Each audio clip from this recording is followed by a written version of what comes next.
un jour, Jésus est en train d'aller vers Jéricho. Yesu akonaelekea Yeriko. Et pendant qu'il est en chemin, Anapokuwa njiani, il rencontre cet homme qu'on appelle Bartimée. anakuta mtu waitaye Bartolomayo. Bartimée parce que son père s'appelait Timée. Bartolomayo kwa sababu baba yake aliita Et la Bartolomayo. Bible nous dit Bartimée était un aveugle. Bartolomayo alikuwa kipofu. J'aimerais avant de commencer nous dire qu'un aveugle c'est quelqu'un qui ne voit pas. Kipofu ni mtu asiyeona. Un aveugle manque la vue. Kipofu ana macho, Il ne peut pas arriver à voir. hawezi akaone. Bartimée était de ce genre de personne. Bartolomayo alikuwa aina Bartimée ya était watu un kama wale. aveugle qui ne voyait pas. Alikuwa kipofu mtu Mais asiyeona. même s'il ne voyait pas, Hata kama alikuwa aone, il pouvait quand même entendre. alikuwa amesikia. Et il s'est dit à un moment, Na akajiambia muda fulani, je n'ai pas commencé à pleurer sur ce que je n'ai pas. sikuanza kulilia vile ambavyo sina. Mais je peux me servir de ce que j'ai pour même avoir ce que je n'ai pas. Naweza kutumikisha kile nilicho nacho ili kwamba nipate kile ambacho La sina. première leçon que Bartimée nous apprend, c'est Somo ya celle-ci. kwanza ambayo Bartolomayo anatufunza Dans jioni ya la leo. vie, c'est impossible de voir la valeur de ce que tu as en ayant le regard fixé sur ce que tu n'as pas. Maishani ni vigumu kuona thamani ya yale.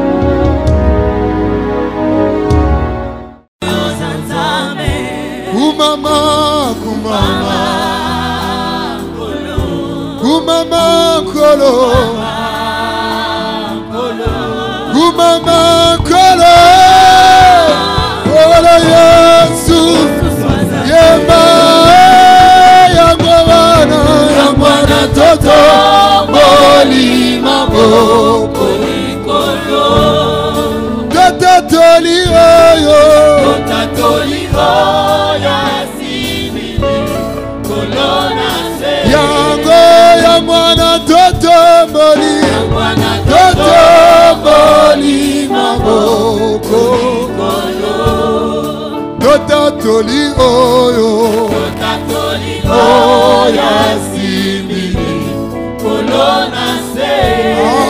suki ya pembe, pembe komimate, na moto na yo, oyo zanzame. Kumama, kumama, akolo, kumama, kumama, olo, kumama, kumama, olo. Est-ce que l'église peut le chanter ce soir? Yangwana totomboli.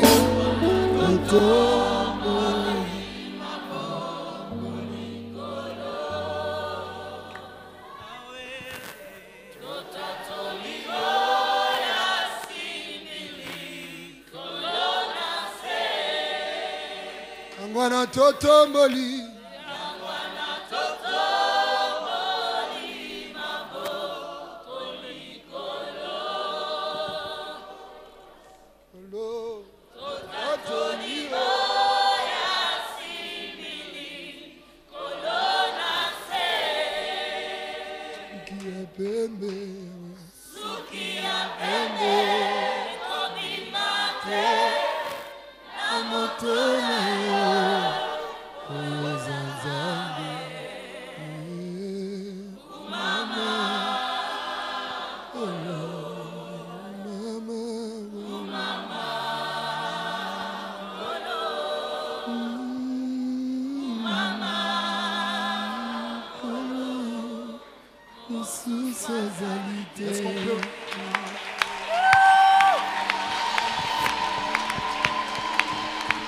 Est-ce qu'on peut offrir à Dieu un sacrifice d'acclamation?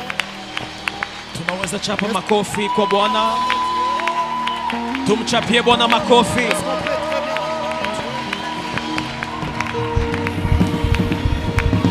Est-ce qu'on peut très bien le faire?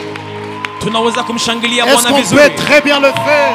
Waweza kuchapa Est-ce qu'on makofi peut mazuri. acclamer le roi des rois, Waweza kuchapa makofi le kwa Seigneur Bwana. des seigneurs, Bwana wa mabwana. le maître des temps et des circonstances, Yeye ni Bwana wa wakati na majira. celui qui change les saisons, Anayebadilisha majira. celui qui a toutes choses entre ses mains. Anaye yote mikononi mwake. Est-ce que nous pouvons très bien le faire? Waweza kuchapa makofi Est-ce qu'on makubwa peut kwa pousser Bwana. des cris de joie? Chapa vigelegele kwa Bwana. Vigelegele kwa Yesu.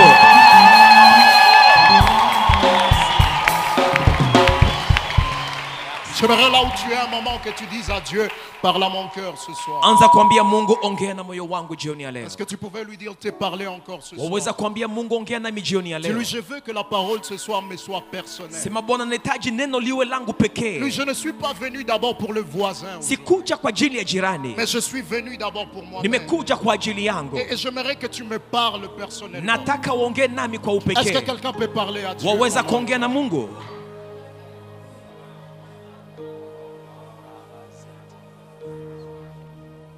Nous avons besoin de toi. Twakuhitaji, Nous avons besoin de toi. tunakuhitaji, Nous avons besoin de toi. tunakuhitaji Bwana, Nous avons besoin de toi. tunakuhitaji. Nous voulons t'entendre nous parler ce soir. Twatamani kukusikia Ce soir, ukiongea. nous sommes venus assoiffés de toi. Tumekuja na kiu, Ce soir, nous sommes venus affamés de toi. jioni ya leo tumekuja na njaa. Nos cœurs ont soif. Mioyo yetu ina Nos cœurs ont njaa, soif. mioyo yetu ina Et nous kiu. désirons t'écouter nous parler. Twahitaji kukusikia ukiongea.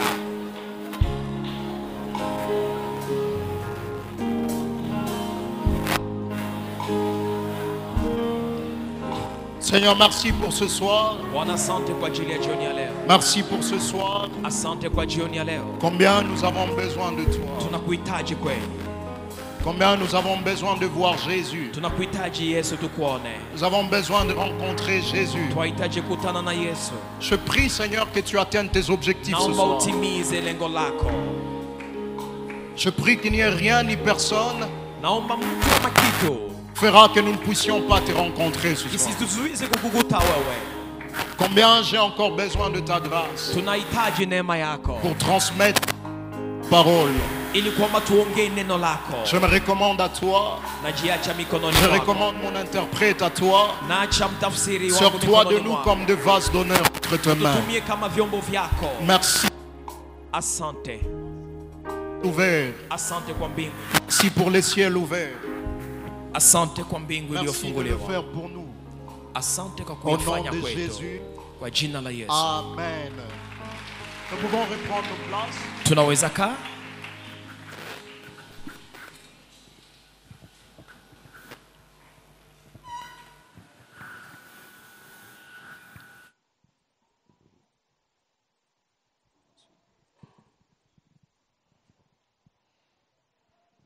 Je crois fermement que Dieu va nous faire du bien ce soir. Naamini kama jioni ya leo Mungu atatutendea mema. Est-ce qu'il y a quelqu'un qui est heureux d'être dans la présence de Je, Dieu pana ce mtu soir? anayefurahi kuwa ndani ya uwepo wa Mungu? Amen. Amen.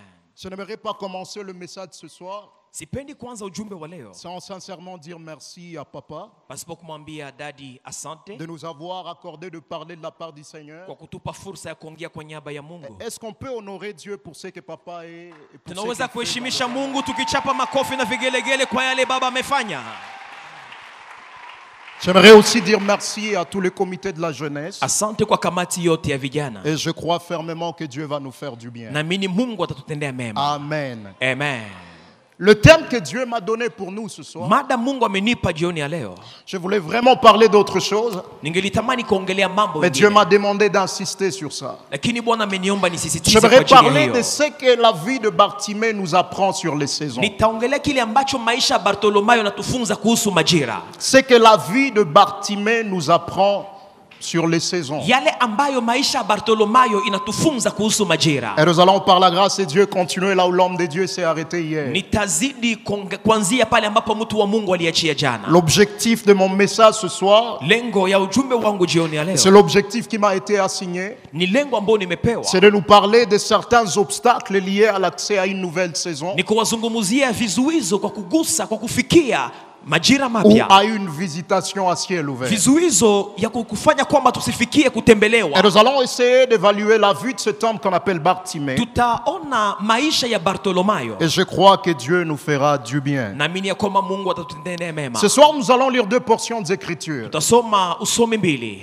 Deux portions d'Écriture. usomi mbili. Matthieu chapitre 16, Mathayo 16, versets 17 à 19. 17 hadi 19. Matthieu 16, 17 à 19. Mathayo 16 Et puis nous prendrons notre passage de base, na msingi, verse ingine ya qui msingi est Marc 10, 46 à 53. Marko 10:46 hadi 53. Marc 10, 46 à 53. Marko 10:46 hadi 53. Je reprends pour une bonne lecture. Ninasoma. Homme de Dieu, vous pouvez nous faire un tapis? Merci. Matthieu chapitre 16, Mathayo 16. versets 17 à 19. 17 hadi 19. Et Marc 10, 46 à 53. Marko 10 46 hadi 53. Matthieu 16, nous lisons au nom de Jésus. Amen. Jésus, reprenant la parole, lui dit: tu es heureux, Simon, fils de Jonas, car ce ne sont pas la chair et le sang qui t'ont révélé cela, mais c'est mon Père qui est dans les cieux. Et moi, je t'ai dit que tu es Pierre, et que sur ce roc, je bâtirai mon église, et que les portes du séjour de mort ne prévaudront point contre elle. Verset 19, il dit: je te donnerai les clés du royaume. Si la Bible que vous avez vous appartient, vous allez souligner les clés du royaume. Du royaume des cieux. Ce que tu lieras sur la terre sera lié dans les cieux. Et ce que tu délieras sur la terre sera délié dans les cieux. Marc 10, 46 à 53. La parole de Dieu déclare: ils arrivèrent à Jéricho, et lorsque Jésus en sortit avec ses disciples, et une assez grande foule, le fils de Timée, Bartimée, mendiant aveugle, était assis au bord du chemin. Il entendit que c'était Jésus de Nazareth, et s'est mis à crier: Jésus, fils de David, aie pitié de moi. Plusieurs le reprenaient pour le faire taire, mais il criait beaucoup plus fort: Fils de David, aie pitié de moi. Jésus s'arrêta et lui dit, appelez-le. Ils appelèrent l'aveugle en lui disant: prends courage, lève-toi, il t'appelle. L'aveugle jeta son manteau et se levant d'un bond vint vers Jésus. Jésus, prenant la parole, lui dit: que veux-tu que je te fasse? Rabouni, lui répondit l'aveugle, que je recouvre la vue. Et Jésus lui dit: va, ta foi t'a sauvé. Aussitôt il recouvra la vue et suivit Jésus dans le chemin, acclamant la parole du Seigneur. Tuchapie makofi neno la Mungu. C'est que la vie de Bartimée nous apprend sur les saisons. La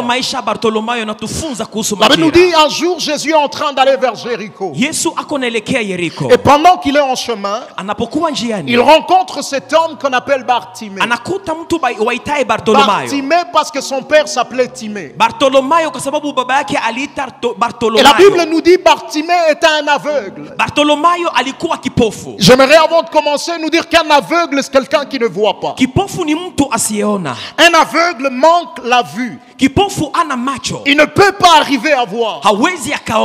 Bartimée était de ce genre de personne. Bartimée était un aveugle qui ne voyait pas. Mais même s'il ne voyait pas, il pouvait quand même entendre.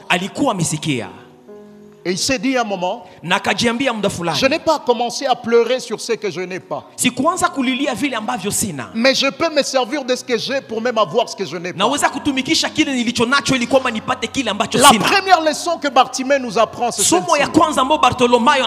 Dans la vie, c'est impossible de voir la valeur de ce que tu as en ayant le regard fixé sur ce que tu n'as pas.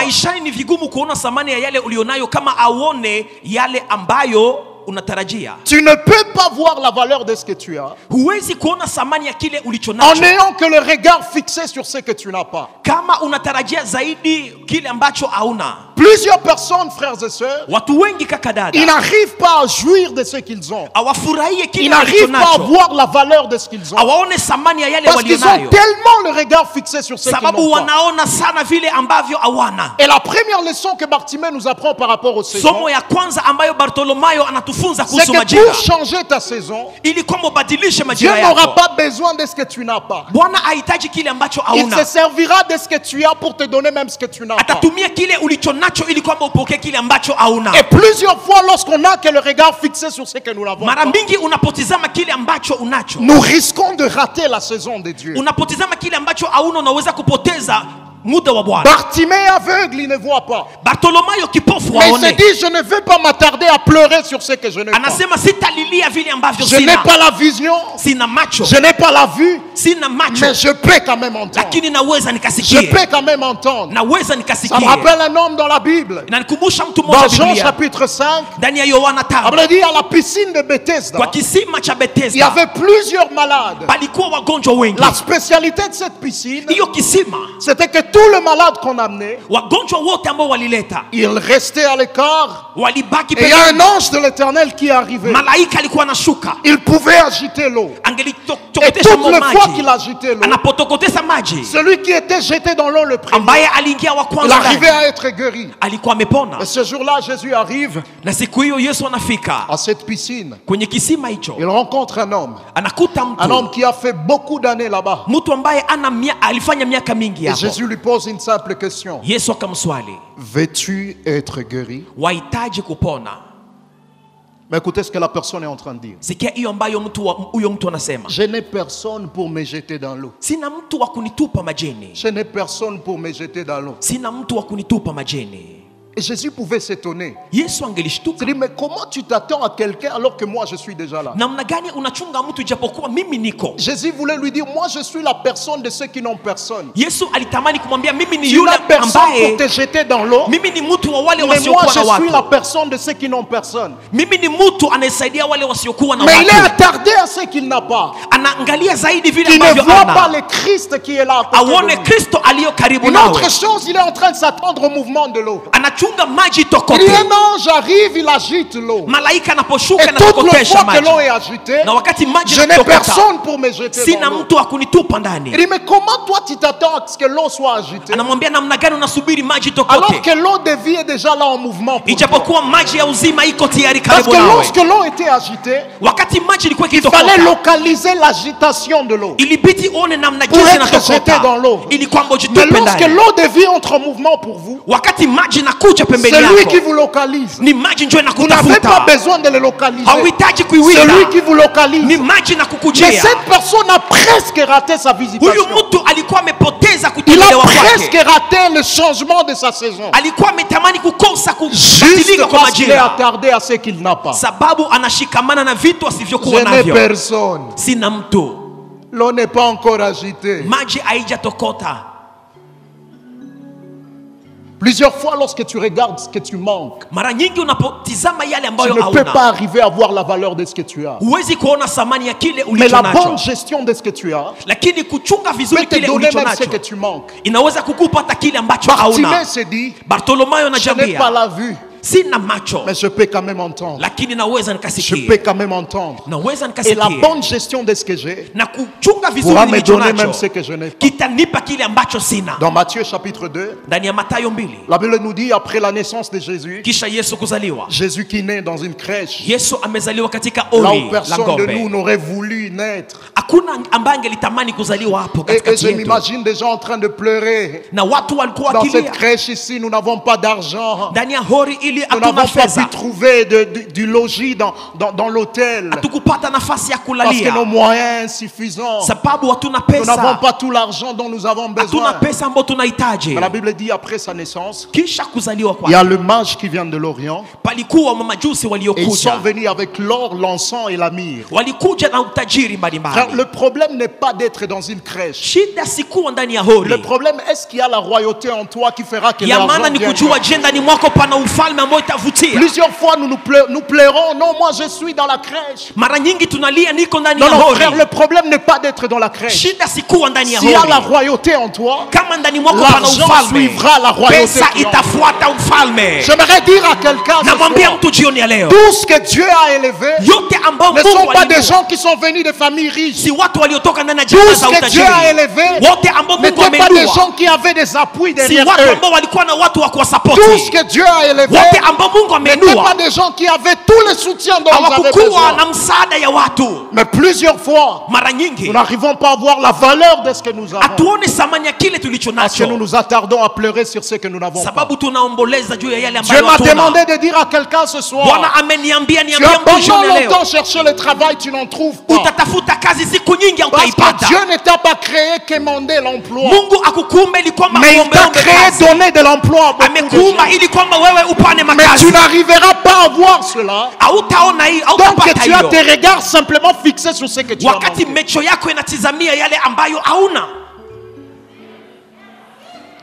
Et la Bible nous dit, Na Biblia inasema Bartimée entend de bruit autour de lui. Bartolomayo akasikia fujo Et il demande à ceux qui étaient autour de lui, na anauliza waliokuwa karibu qu'est-ce qui naye, se passe? kitu gani D'où kinapitika? vient ce bruit? Fujo hii Et inatokea les gens wapi? autour de lui lui disent, Watu waliokuwa karibu c'est naye Jésus wakamwambia de Nazareth qui ni passe. Yesu wa Nazareti C'est anapita, Jésus de Nazareth qui passe. ni Yesu wa Nazareti Et la Bible dit, anapita. commence à crier. Akaanza Il lalamika, dit, Jésus, fils de David, Yesu mwana wa aie Daudi pitié de moi. ni rehemu. Jésus, fils de David, Yesu mwana wa aie Daudi pitié de moi. ni rehemu. Lorsqu'il a demandé qui c'était, Alipouliza ni nani on lui huyo, a dit que c'est Jésus de Nazareth qui passe. walimwambia ni Yesu wa Mais Nazareti. lorsqu'il crie, il Anapolalamika dit, Jésus, fils de David, anasema aie pitié de moi. Yesu mwana wa Daudi ni rehemu. La révélation de Christ, Ufunuo wa Kristo est-ce qu'il te donnera de voir un fils de David là où les autres voient un fils de itakusukuma Nazareth? kuona mwana wa Daudi mali ambapo wengine hawaoni. La révélation de Christ, Ufunuo wa Kristo est-ce qu'il te donnera de voir un fils de David là où les autres ne voient qu'un fils de Nazareth? utakupa kuona mwana wa Daudi mali ambapo wengine wanaona mwana wa Nazareti. Et la deuxième leçon que Bartimée nous apprend, Usomi wa pili ambao Bartolomayo c'est que anatupa pour accéder à une nouvelle saison avec ili Dieu, kwamba ufikie majira nous mapya, avons besoin, frères et sœurs, d'une révélation personnelle avec Dieu. wahitaji ufunuo wa pekee. Sans révélation avec Dieu,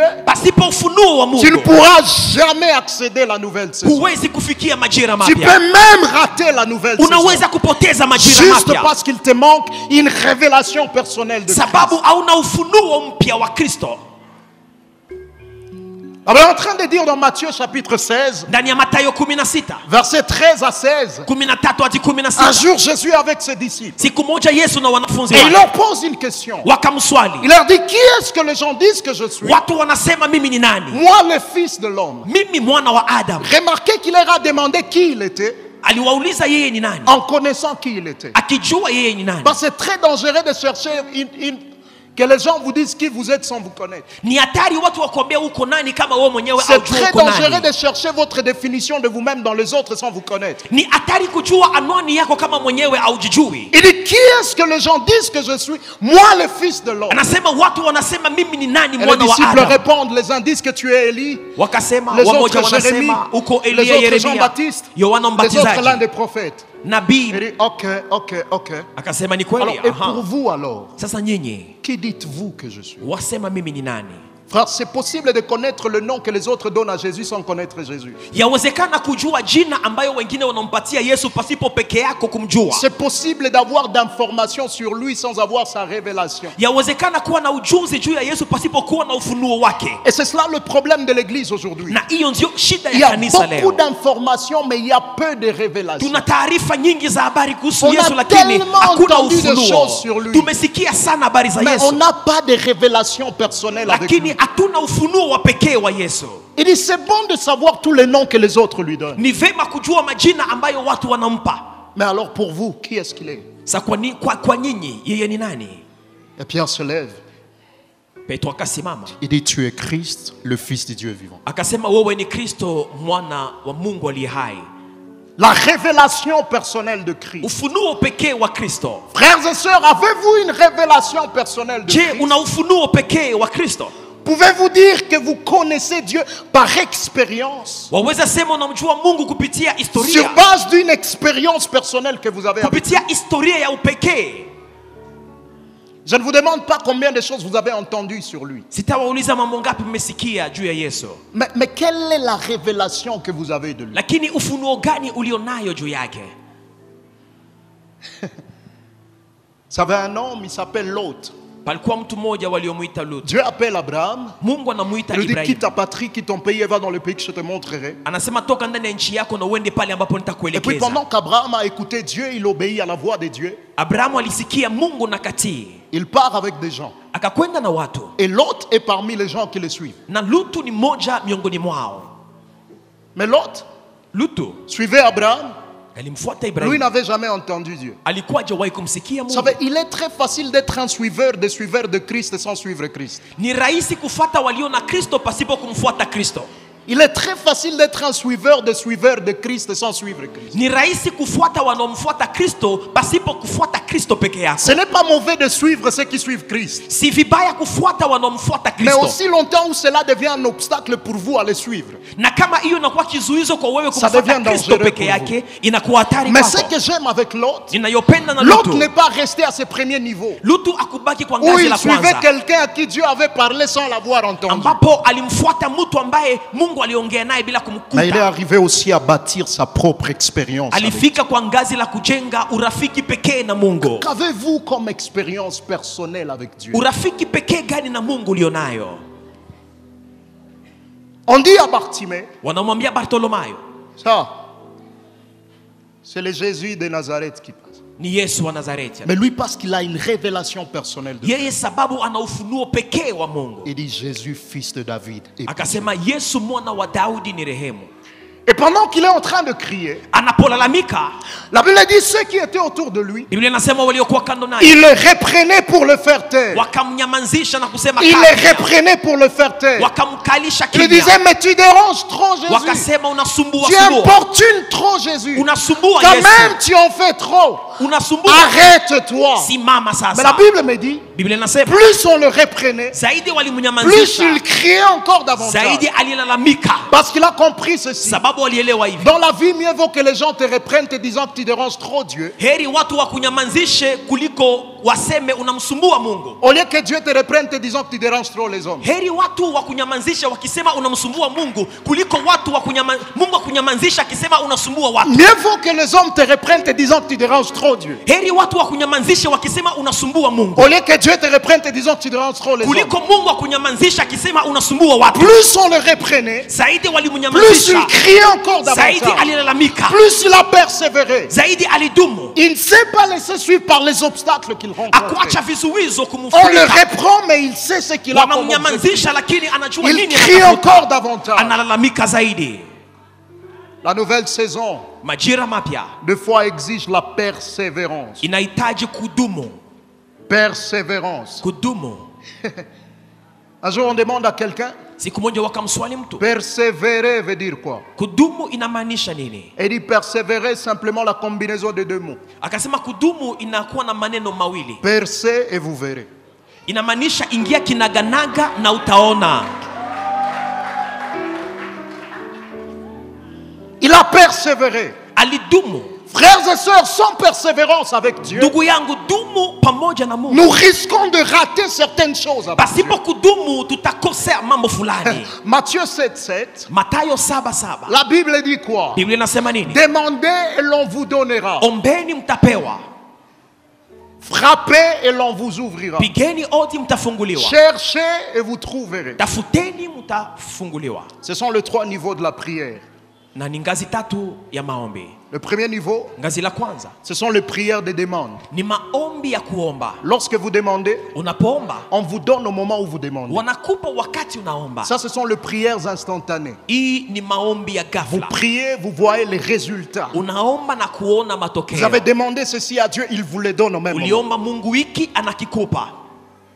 Mais deuxièmement, Jambo la pili, il y a des prières frappées et kuna l'on vous maombi ouvrira. ya kupiga odi ili kwamba ufunguliwe. Lorsque vous frappez, Unapopiga on ne odi vous ouvre pas au même moment que vous avez frappé. hawakufungulie wakati umepiga Il odi. faut qu'il y ait du temps. Inabidi pawe muda. Ce sont les prières qui exigent la patience de notre Ni Dieu. maombi ambayo inahitaji tuwe na uvumilivu. La patience. Uvumilivu.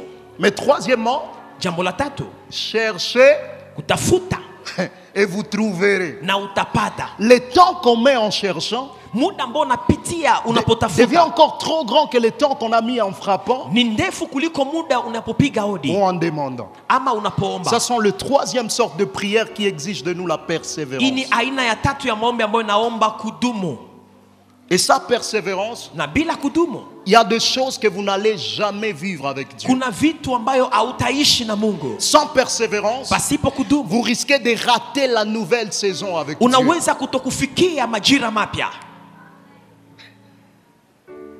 Nous étions en train d'aller à l'église avec un ami prophète les dimanches. Pana rafiki mmoja nabii tulikuwa tukienda kanisani na yeye. Et puis il m'a dit quelque chose. Akaniambia jambo Il m'a moja. dit, homme de Dieu, tu sais, des fois la visitation de Dieu c'est compliqué. Akasema mtu wa Mungu, unajua kutembelewa na Mungu ni jambo la Parce que kushangaza. 5 minutes avant la visitation de Dieu, Dakika 5 kabla Mungu ça ne kukutembelea correspond pas toujours à ce que nous croyons que ça va être si comme signe de haifanani la na picha visitation de ambayo Dieu. tuko nayo kichwani. C'est toujours la même chose. Ni hivyo hivyo tu. Tu te réveilles faisant le même chose. Unaamka ukifanya Le mambo même yale routine. yale.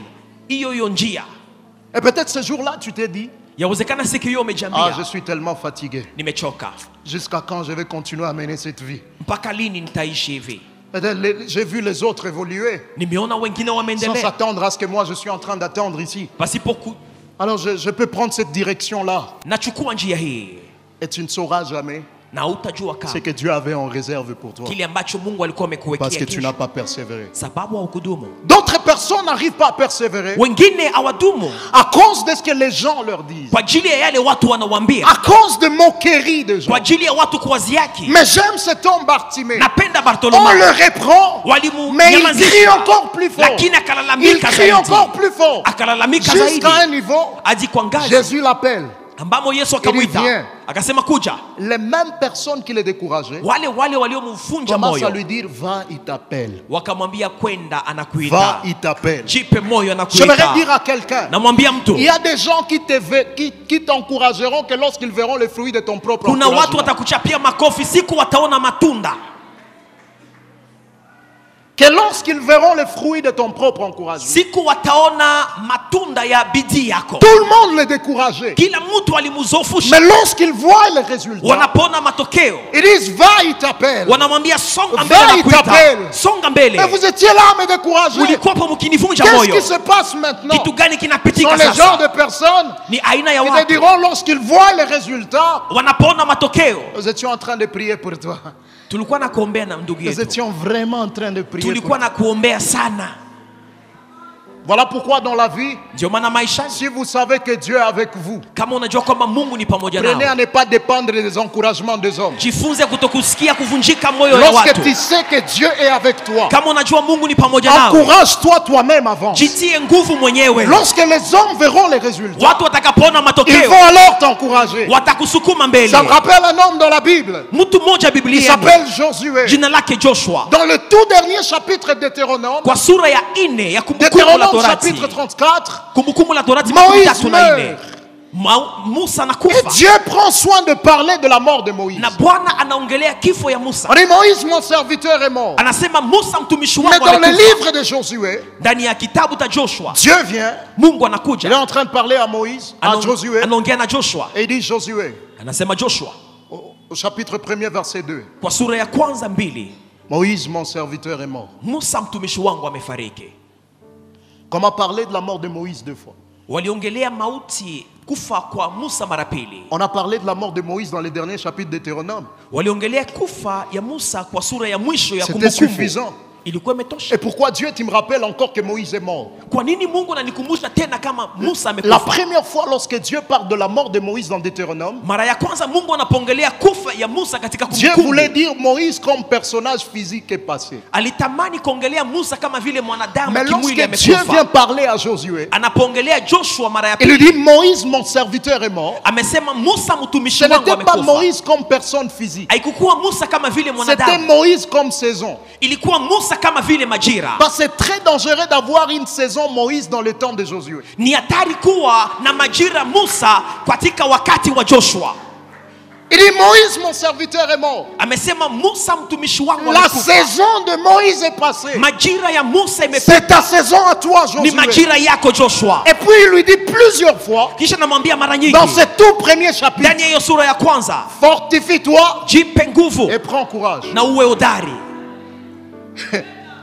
Si vous voulez comprendre l'impact de ce que Dieu est en train de lui dire, Ningelitamani kuelewa matokeo. placez-vous dans la peau de Josué pendant Ingia ce temps. katika hiyo mwili wa Joshua. Vous savez, ce n'est pas facile de venir après un grand. Si rahisi kuja nyuma ya mtu mkubwa. Vous êtes là, Uko hapo. mais les gens souhaitent que les grands reviennent. Watu wanahitaji huyo wa zamani mkubwa Ils vous akuje. voient, mais leurs yeux à l'intérieur, ça regarde les grands là. Wanakuona lakini wanaona mkubwa ambaye alikuwa mbele. Moïse est mort. Musa Mais amekufa. tout le monde est en train de pleurer Moïse. Kila mtu iko nalia Que Musa. Moïse revienne. Musa Que arudi. Moïse continue la marche avec nous. Musa aendeleshe safari Dieu nasi. dit à Josué, Josué, tu dois continuer la marche avec les enfants d'Israël. Mungu anambia Joshua, wewe utendeleshe Mais safari. Josué n'a les encouragements de personne. Joshua atiwe nguvu na Parce mtu que hata tout le mmoja. monde est là en train de pleurer Moïse. Maana kila mtu iko En train nalilia de souhaiter Musa. que Moïse revienne. Wakiomba Musa arudi. Et Dieu dit à Josué, Na Mungu anamwambia tu Joshua, n'as pas besoin des encouragements des hommes. hauhitaji wanadamu wa Lorsque kutia tu nguvu. sais que je suis avec toi, Unapojua kwamba mimi ni pamoja nawe, fortifie-toi et prends jitie courage. nguvu na uwe hodari. Fortifie-toi et prends Jitie courage. nguvu na uwe Parce qu'il y hodari. a des gens Kuna qui watu pourront t'encourager watakutia lorsqu'ils nguvu verront les fruits de ton propre kama encouragement. wanaona matunda ya Alors, bidii yako. avec Dieu, apprends à te fortifier toi-même, Pamoja na Mungu jifunze kujitia nguvu t'appuyant mwenyewe, sur Dieu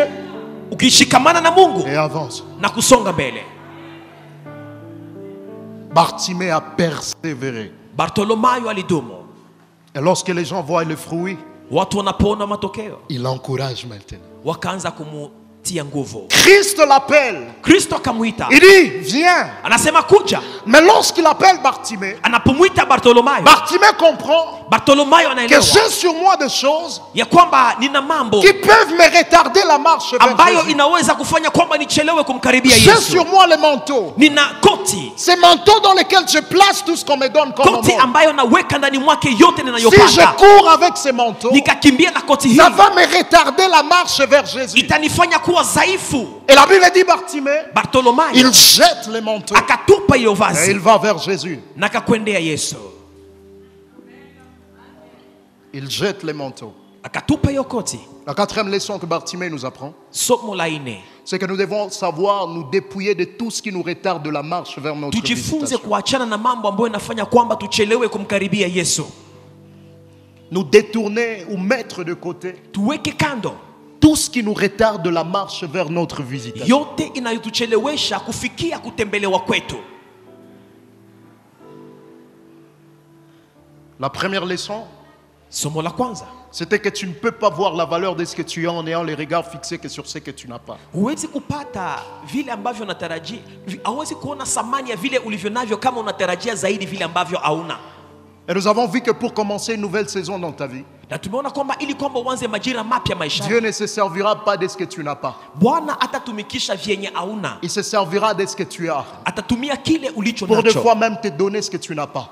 ili kwamba akupatie kile ambacho hauna. La deuxième leçon, c'était que toute visitation ou toute nouvelle saison Somo la exige pili. une nouvelle révélation de Christ. Kila majira mapya inahitaji uwe na ufunuo mpya wa Kristo. La troisième leçon, c'était l'importance de la persévérance. Somo ya tatu ilikuwa umuhimu ya kudumu, Et la quatrième leçon, na somo la nne nous sommes en train de nous parler de nous détacher de tout ce qui nous retarde la marche vers Dieu. tunaongelea kujitenganisha na yote ambayo inatuchelewesha.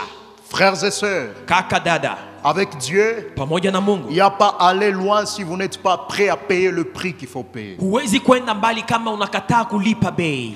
Le problème avec nous aujourd'hui, c'est quoi? Shida ni gani leo? Nous vivons dans une génération où on veut la grandeur, Tunaishi ndani ya kizazi ambao tunahitaji ukubwa, mais on ne veut pas payer le prix qu'il faut payer pour y arriver. lakini hatupendi kulipa bei inayofaa kwa kufikia hiyo. Chaque nouvelle saison Kila majira a mapya un prix à payer pour y arriver. ina bei ya kulipa ili kwamba uifikie. Avec Dieu, il n'y a pas de hauteur sans hauteur. Pamoja na Mungu hakuna kuinuka pasipo madhabahu. Chaque hauteur que vous verrez avec Dieu Kila kuinuka ambao utaona a toujours des hôtels que vous ne voyez pas. inakuwa na madhabahu ambayo amuoni. Lorsque vous voyez un homme venir auprès des gens Mkiona mtu anakuja pembeni ya et dire en watu, public, si je suis un homme de Dieu, que le feu descende, et le feu descend. anaposema kama niko mtu wa Mungu, moto ishuke, na moto inashuka, Sachez que derrière cet homme, il y a beaucoup de hôtels. jueni kwamba nyuma ya huyo mtu panakuwa madhabahu Il mingi y a imejengwa. beaucoup de choses qu'il a abandonnées. Kuna vitu nyingi ameachilia. Tu ne peux pas aller loin avec Dieu. Huwezi kwenda mbali na Tu ne Mungu, peux pas commencer une nouvelle saison avec huwezi Dieu kuanza majira mapya na Mungu tant que tu n'es pas prêt à te débarrasser de tout ce que te retarde la marche vers kama hauko tayari kuachilia yote ambayo inakuchelewesha.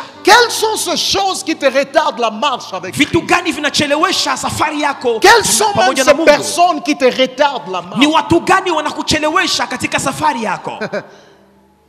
Un homme s'appelle Joseph dans la Bible. Joshua, Yusufu katika Dieu Biblia, appelle Joseph à devenir premier ministre. Mungu anamuita Yusufu kuwa waziri mkuu. Sa destinée, c'est être premier ministre. Hatima yake ni kuwa waziri mkuu. Mais Joseph ne pouvait pas devenir premier ministre. Yusufu asingelikuwa waziri mkuu, Revêtir l'habit royal de premier ministre kuvaa hiyo vazi la ufalme, sans d'abord perdre d'autres tuniques. pasipo kupoteza kanzu zingine. La première tunique qu'il a perdue, Kanzu ya kwanza c'est la aliyopoteza tunique que son père lui avait faite. ni kanzu ambayo baba yake alimpatia. Il fallait qu'on le dépouille de cette tunique-là et qu'on le ramène ça chez son père. Ilibidi wavue hiyo kanzu aliyokuwa nayo na wambebe babaye. Il va en Égypte sans tunique.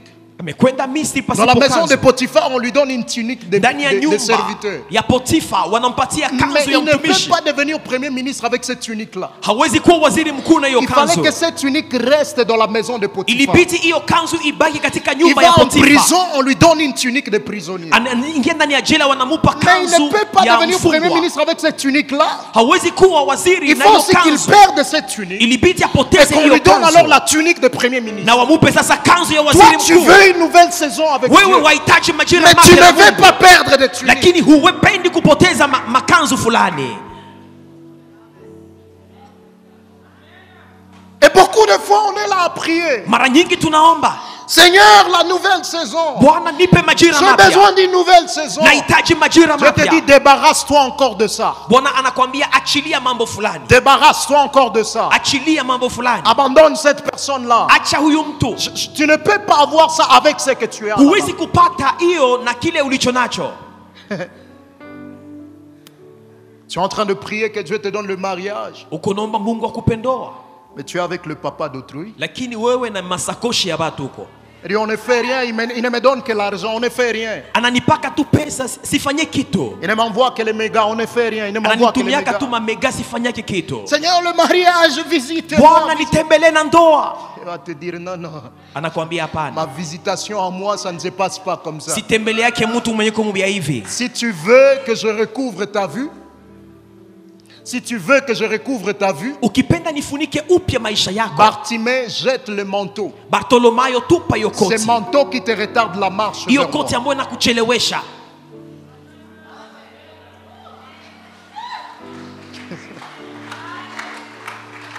Il y a un homme dans la Bible, il s'appelle Élie. Mtu mmoja katika Biblia jina lake Eliya. Dans 1 Roi chapitre 17, Wafalme wa kwanza 17. la Bible commence par nous dire, Biblia inasema Élie, l'un des habitants de Galade. Eliya mmoja wa wakaaji wa Galadi. Élie le Tishbite, l'un des habitants de Galade. Eli mwana wa Tishbiti, mkaaji On wa ne nous Galadi. parle pas de sa famille, on ne nous parle pas de là où il est venu. Awatuambie kuhusu jamaa yake na wapi On n'entre pas en ametokea. profondeur dans ses origines. Awaingilie misingi yake, Parce que dans la vie, sababu maishani le plus important n'est pas de là où tu viens, mais d'avec qui tu es. ya muhimu si kwamba unatokea wapi, lakini uko nani. Et on dit Élie, serviteur de l'Éternel. Wanasema Eliya mtumishi wa Mungu, Et Dieu vient le voir, il lui dit, na Mungu anakuja kumwona, anasema Élie, Eliya, tu as décrété qu'il n'y ait pas de pluie. umesema mvua isije,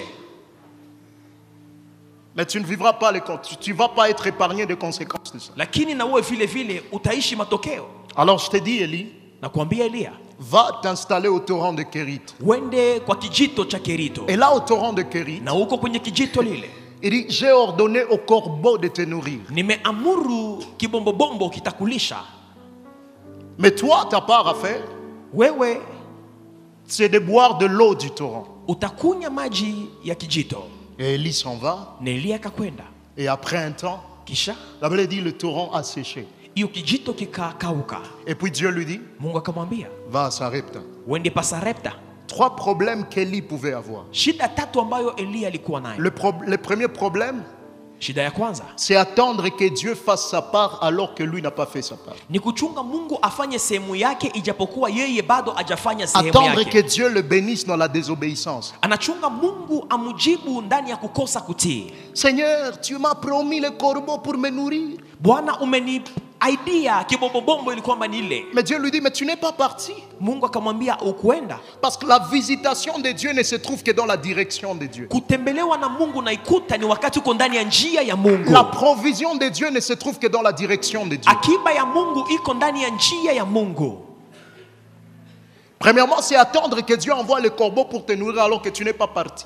Namna gani unachunga kibombobombo ilete chakula japokuwa Tu n'as pas quitté là où il t'a demandé de quitter. hukutoka pale ambapo alikuambia utoke. Deuxièmement, lorsqu'il va au torrent de Kérit, Anapokwenda kwa kijito cha Kerito, la Bible dit, Dieu lui a dit, Mungu alimwambia, j'enverrai le corbeau pour te nourrir. nitatuma kibombobombo Mais ta ikulishe. part de responsabilité à faire, Sehemu yake ya c'est jukumu de boire de l'eau du torrent. ni kukunya maji ya Le kijito. deuxième problème, Shida ya pili c'est attendre que Dieu t'envoie l'eau alors qu'il t'a demandé de boire de l'eau du torrent. ni kuchunga Mungu akutumie maji japokuwa alikuambia ukunywe maji.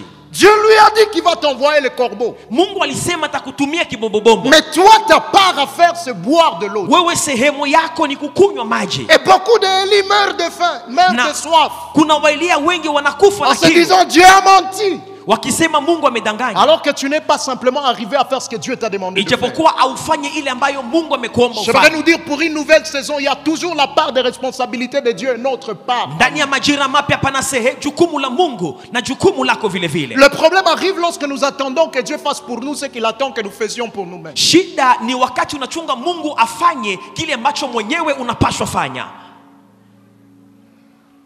Et lorsqu'il arrive là-bas, Na anapofika hapo, la Bible dit, après un temps, le torrent a séché. kisha muda fulani kijito Et kikakauka. lorsque le torrent sèche, Kinapokauka, j'aime ce qu'il fait. napenda kile Il ambacho n'a pas alifanya. commencé à pleurer sur la sécheresse du torrent. Akuanza kulia kuona maji imekauka, Parce qu'il n'était pas attaché au torrent. sababu alikuwa ambatane na hiyo maji. Mais il était attaché au Dieu qui lui avait envoyé. Au torrent. Alikuwa ameambatana na Mungu aliyemtuma kwa Vous kijito. savez, il y a une hicho. différence entre le torrent et la source. Kuna utofauti katikati ya kijito na chemchemo. Le torrent dépend de quelque chose pour exister. Kijito ina mizizi yake ili kwamba iwe. Le torrent dépend de la source, ou soit de la pluie pour exister. Kijito inatokana na mvua ama chemchemo ili Voilà kwamba pourquoi, iwe. parce qu'il n'y avait pas de pluie pendant un temps, le torrent a séché. Sababu hapakuwa mvua, kijito kikakauka. Mais la source ne dépend de rien pour exister. Lakini chemchemo hailingani na kitu ili kwamba iishi. Et notre Dieu à nous n'est pas un torrent, Dieu est une source. Na Mungu wetu si kijito, Mungu wetu ni chemchemo. Donc Dieu ne dépend de rien pour être Dieu. Mungu alingani na kitu ili kwamba awe Mungu. Nous les hommes, nous dépendons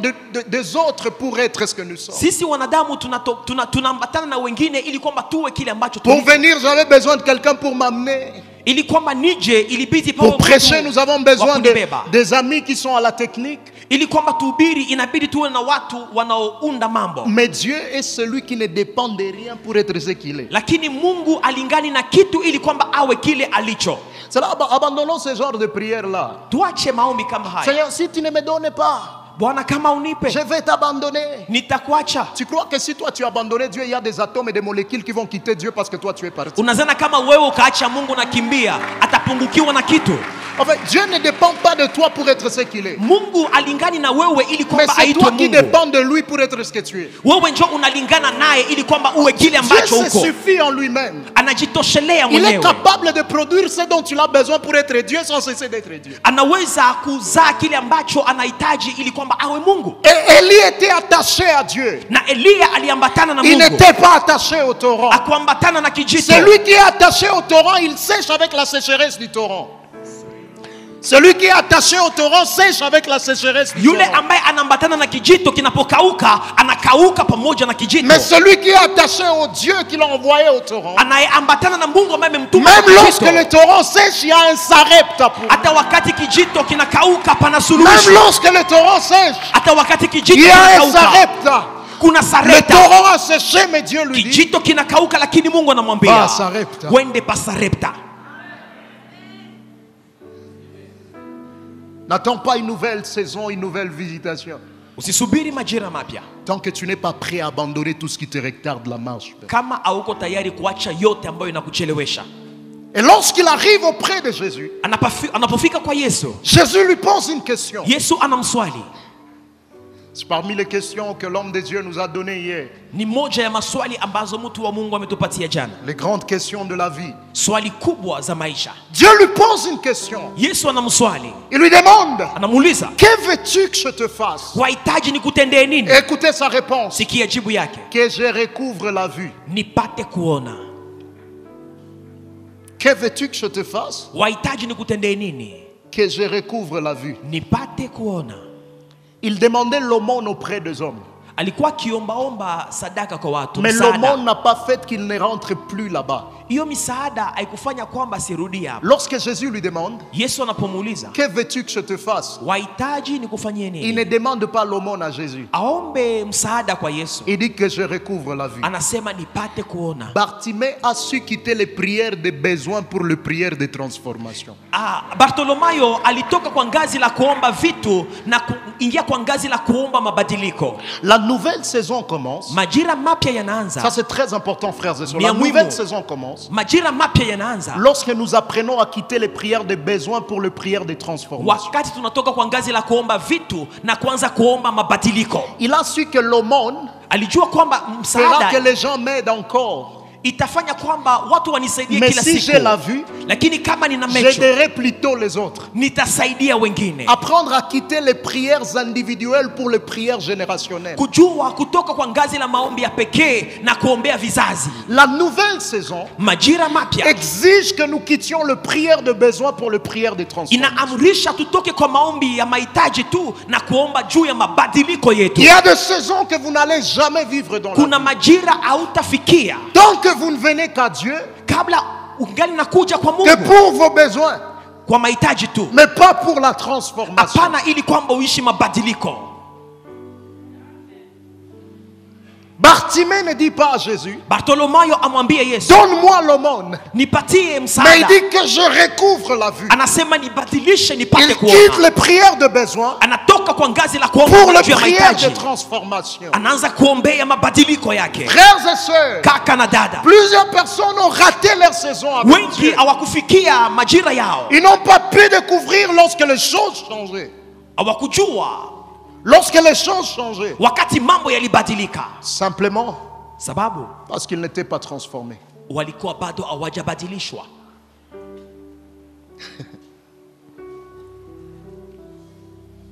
Deux Rois chapitre 6. Wafalme wa pili 6. Un jour, il y a un problème entre l'armée de Syrie et l'armée d'Israël.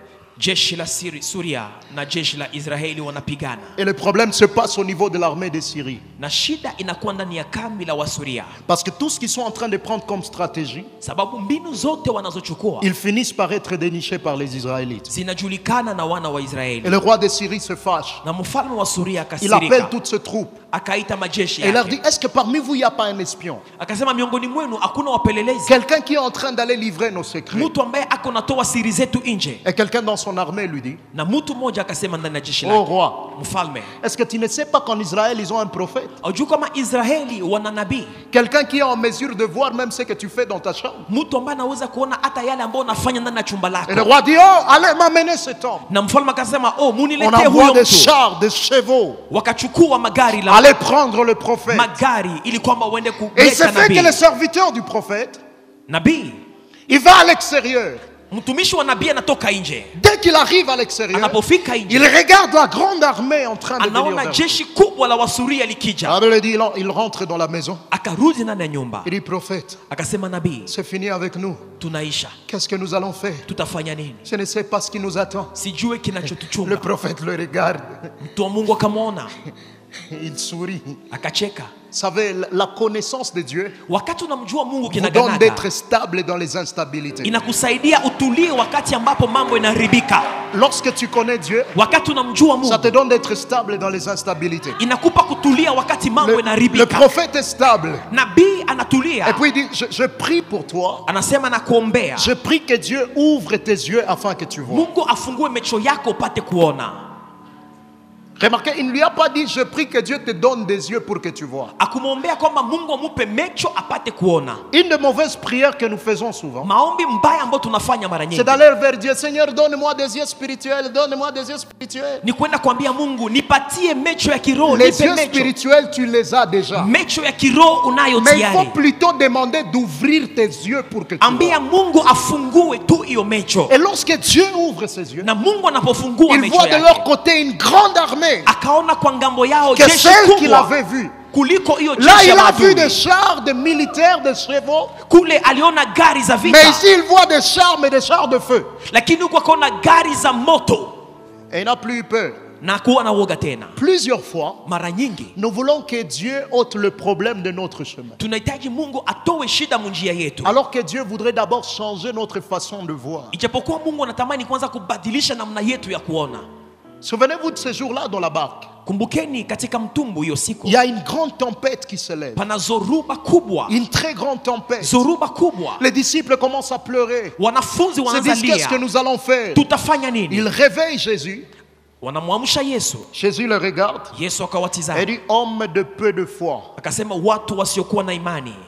Et puis il s'attaque à la tempête. Kisha akashambulia zoruba. Arrête-toi. Simama wewe. Vous allez zoruba. voir, avant de calmer la tempête, Kabla Yesu kusimamisha zoruba, Christ les a d'abord calmés dans la tempête. Yesu aliwatuliza kwanza ndani ya zoruba. Parce que tu es calmé dans la tempête Anapokutuliza ndani ya zoruba, est des fois important pour Dieu avant de te calmer dans ta tempête. Mungu kukutuliza ndani ya zoruba ni ya muhimu sana kushinda kutuliza zoruba.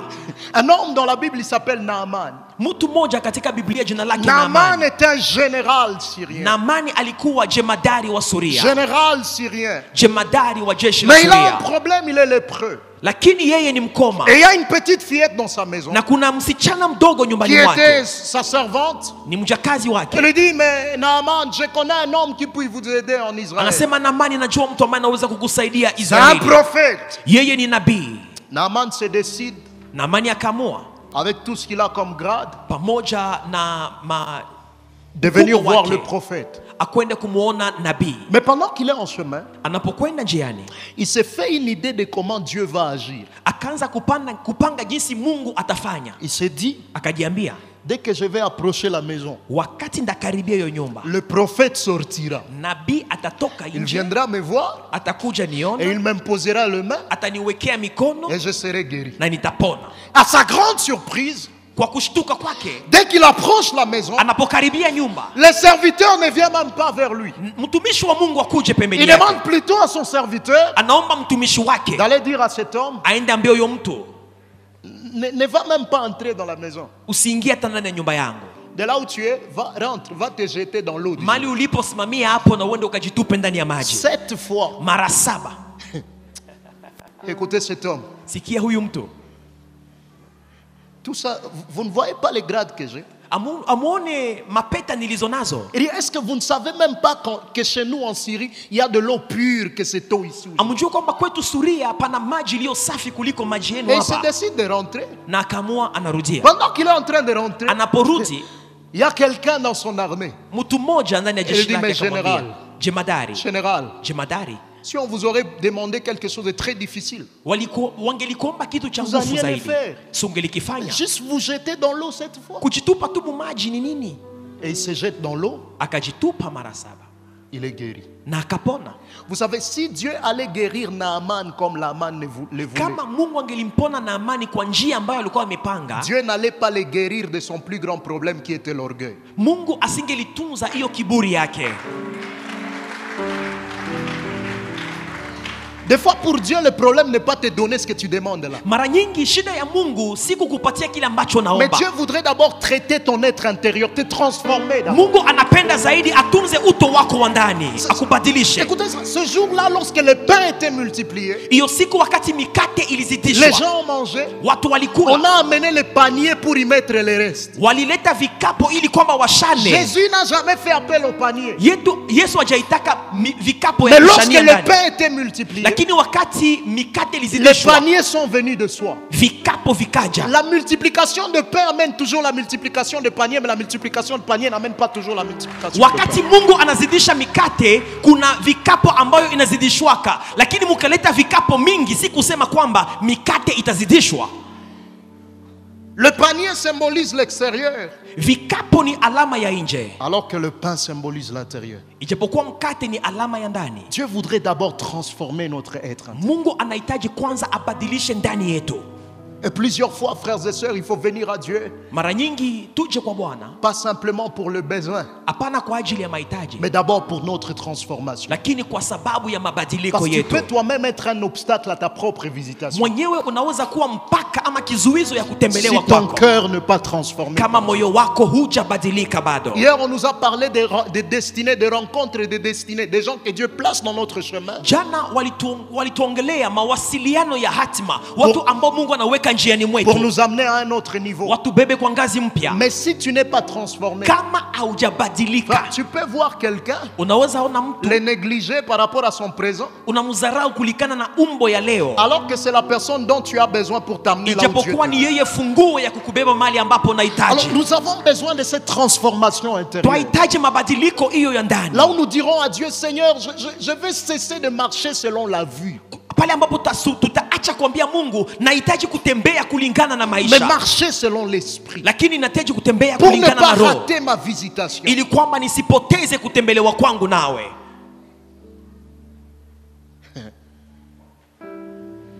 J'aime un verset dans la Bible. Napenda versi moja katika Biblia, Psaume 103, verset 7. Zaburi 103, 107. Psaume 103, verset 7. Zaburi 103, 107. J'aimerais qu'on lise ça ensemble. Nahitaji tusome hiyo pamoja. Psaume 103, 7. On peut le lire, c'est déjà sur l'écran. Si vous avez vos Bibles, vous allez lire dans vos Bibles. On peut y aller, 1, 2, 3. Tusome pamoja. Il a manifesté ce voie à Moïse, ses œuvres. Il a manifesté ce voie à Moïse Alifunua njia zake kwa Musa et ses œuvres aux enfants d'Israël. na matendo yake kwa wana wa Israeli. Aux enfants, qu'est-ce qu'on a manifesté? Kwa watoto wanaonesha nini? Les œuvres. Matendo. À Moïse, qu'est-ce qu'on a manifesté? Kwa Musa walifunua nini? Le voie. Njia. Frères et sœurs, cessons d'aller vers Dieu simplement pour avoir les œuvres. Tuache kumkaribia Mungu juu ya kuona mambo, matendo Mais yake. commençons à aller chercher Dieu pour que Dieu nous donne le voie qui conduise à ses œuvres. Tujifunze kumkaribia Mungu ili kwamba Mungu atufunulie njia C'est zake. lorsque vous connaissez le voie que vous pouvez aider les autres autour de vous. Ni wakati unajua njia za Mungu ndio utasaidia watu walio karibu nawe. La maturité, c'est lorsque vous allez dans la prière. Kukomaa kiroho ni wakati unaingia ndani ya Pas maombi. seulement pour demander à Dieu, Seigneur, j'ai besoin d'une nouvelle saison, Seigneur, une nouvelle saison. Hapana jua kuambia Mungu nahitaji majira mapya, hewa mpya Mais maishani. où tu vas chercher Dieu pour que Dieu te donne le voie qui conduise à une nouvelle saison? Unakwenda kumtafuta Mungu ili kwamba akupe njia ambazo zitakubeba kwa majira Qu'est-ce mapya. que je dois encore faire pour voir ta gloire? Nitafanya nini tena ili kwamba niishi nifikie utukufu wako? Qu'est-ce que je dois encore faire pour marcher à ciel ouvert? Nitafanya nini ili kwamba nitembee chini ya mbingu iliyofunguliwa? Il a manifesté ce voie à Moïse Alifunulia njia zake Musa et ses œuvres aux enfants d'Israël. na matendo yake kwa wana wa Israeli. Et une des choses que Dieu m'a demandé de nous dire aujourd'hui, Na moja ya mambo Mungu ameniomba niseme jioni ya leo. une des choses très utiles dont nous avons besoin Moja ya mambo ya muhimu ambayo tunahitaji pour ne pas arriver à rater une nouvelle saison, ili kwamba tusipoteze majira yetu mapya, pour marcher dans une visitation à ciel ouvert, ili kwamba tutembee chini ya mbingu iliyofunguliwa, c'est l'écoute de Dieu. ni kujifunza kumsikia Mungu. Dis à celui qui est à tes côtés, écoute de Dieu. Sema na aliye karibu yako kumsikia Mungu. Tu ne feras jamais de grandes choses avec Dieu Huwezi kufanya makubwa na Mungu tant que tu n'as pas appris à développer l'écoute de Dieu. kabla haujajifunza kumsikia. Nous sommes dans une génération Tuko ndani ya kizazi où plusieurs croient que l'écoute de Dieu est simplement l'exclusivité de prophètes. ambao watu wengi wanadhani kumsikia Mungu ni wakati nabii anaanza tabiri. L'écoute de Dieu Kumsikia Mungu n'est pas que réservé aux prophètes. si tu kwa manabii. Souvenez-vous de ce que Christ a dit. Kumbukeni yale ambayo Kristo Mes amesema. brebis entendent ma voix et elles me suivent. Kondoo zangu zinasikia sauti yangu na zinanifuata. Donc la première condition pour développer l'écoute de Dieu, c'est être sa brebis. Ili kwamba ujifunze ujue kumsikia Mungu, ya kubidi kuwa kondoo yake. Malheureusement, plusieurs chrétiens ont appris à développer l'écoute de Dieu. Ole ni kwamba Wakristo wengi wamejifunza kusikia Mungu. Et ils arrivent des fois à rater leur saison. Wengi hawamsikie Mungu na wanapitisha kando Et on majira va yao. prier pas pour que Dieu nous amène à développer notre écoute de lui. tuombe ili kwamba Mungu tusaidie tujifunze mais kumsikia. simplement pour qu'il nous donne des choses, pour qu'il fasse des choses pour nous. Wengi awaombe ili kwamba Mungu awasaidie kumsikia, lakini ili kwamba wapate mambo. Frère, toutes les personnes que Dieu a utilisées puissamment dans la Watu Bible, wote ambao Mungu ametumia na nguvu maishani, toutes les personnes que Dieu a utilisées puissamment dans ces temps actuels ici, watu wote ambao Mungu ametumia na nguvu kwa wakati huu, même dans l'histoire de l'église, hata ndani ya historia ya kanisa, c'était des gens qui avaient développé leur écoute de ni Dieu. watu ambao walijifunza kukomaa ndani ya ngazi la kumsikia Mungu. Et n'est pas arrivé à développer l'écoute de Dieu, Kama ukomalishe kujua kumsikia verra, Mungu, frères et sœurs, que nous rations notre saison. itafanya kwamba tuweze kupita kando ya majira yetu. Toutes ces personnes que Dieu a puissamment utilisées Wale watu wote ambao Mungu ametumia na nguvu par rapport à l'écoute de Dieu, kulingana na kujua kumsikia Mungu, premièrement, ils savaient lorsque Dieu leur parlait. jambo la kwanza walijua wakati Mungu anaongea nao. Ils savaient lorsque Dieu leur parlait. Walijua wakati Mungu anapowaongelesha. Avec l'écoute de Dieu, le problème n'est pas toujours du côté de Dieu. Pamoja na kusikia Mungu, shida si tu ngambo ya Mungu. Job 33:14. Ayubu 33 Ça veut dire Dieu parle 14. cependant tantôt d'une manière, tantôt d'une autre. Mungu anaongea kwa namna moja ama ingine, Et l'on n'y prend point garde.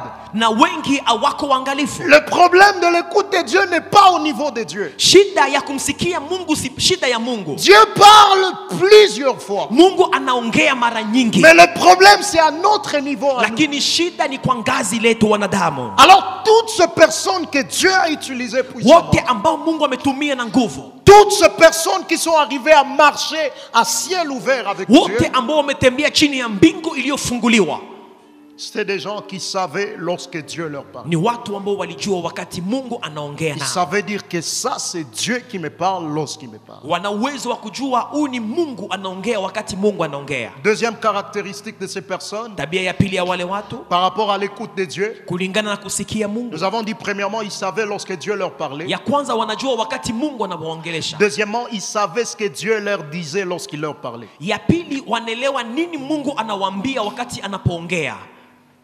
Ils savaient lorsque Dieu leur parlait, Wanajua wakati Mungu anawaongelesha, mais ils savaient ce que Dieu leur disait lorsqu'il leur parlait. na wanajua nini Mungu anawaambia wakati anawaongelesha. Parce que c'est une chose pour Dieu de te parler, Mungu kuongea nawe ni jambo et une moja, autre de comprendre ce que Dieu te disait exactement comme il te le disait lorsqu'il te na parlait. ni jambo lingine kuelewa nini anaongea nawe. Et troisièmement, Jambo la tatu, ils savaient ce qu'il faut faire avec ce que Dieu leur avait dit. walijua nini wanapaswa fanya na yale ambayo Mungu amewaambia. Toutes les fois que Dieu parle, Kila mara Mungu anapoongea, il parle avec et pour un but. anaongea kwa ajili ya lengo fulani. Mais tu arriveras à rater des saisons Lakini utapita kando ya majira si tu n'as pas appris à savoir pourquoi Dieu t'a dit ce qu'il t'a dit. kama haukujua kuelewa hiyo ambayo Mungu amekwambia na ni kwa lengo gani. Alors frères et sœurs, Kaka na dada, nous avons intérêt à développer notre écoute de Dieu. tunayo faida ya kujifunza kumsikia Mungu.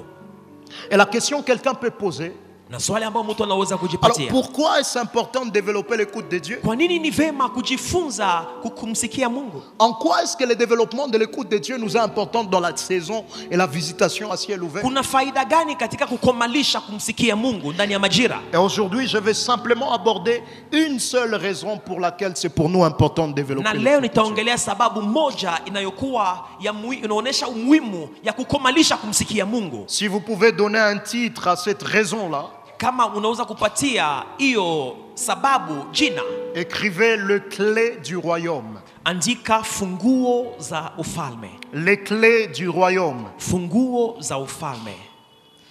Nous avons vu dans Matthieu 16, Ndani ya Mathayo 16, à partir du verset 13, verse yake ya lorsque 13, Jésus demande à ses disciples, Yesu anapoomba qui est-ce que les wanafunzi gens wake, disent que je suis moi le fils de l'homme? mimi mwana wa Adamu, watu wanasema niko nani? Et disent, les uns disent que tu es Élie, les autres Jérémie, les autres Jean-Baptiste, les autres l'un des prophètes. Wanakuita kwa majina mbalimbali. Et ils changent de question. Et pour vous alors, qui dites-vous que je suis? Na nawaambia sasa, nyinyi mnasema mimi ni nani? Et Pierre lui dit, tu es Christ, le Fils du Dieu vivant. Petro anamwambia wewe ni Kristo Et il mwana dit, wa ce n'est pas Daudi. la chair et le sang qui t'ont révélé ça, Anasema si si nyama na damu mais c'est une vimetufunulia hilo. révélation qui est venue de mon Ni Père. ufunuo ambao umetoka kwa Baba. Et puis écoutez ce qui suit, il dit, et moi je te dis Na mimi nakwambia, que tu es Pierre wewe ni Petro, et que sur ce roc je bâtirai mon église. na kwenye jiwe hili nitajenga hekalu. C'est lorsque Pierre a dit à Jésus qui Jésus était que Jésus lui a dit qui il était. Ni wakati Yesu aliambia, ni wakati Petro aliambia Yesu yeye ni nani, njo Yesu akamwambia na yeye ni nani C'est vile lorsque vile. Pierre a reçu la révélation de Christ que Christ lui a donné sa propre révélation. Ni wakati Petro alipata ufunuo wa Kristo, ndipo Kristo akampatia ufunuo Tu yake n'arriveras mwenyewe. jamais à te connaître sans d'abord connaître Dieu. Huwezi kujijua kabla haujajua Mungu.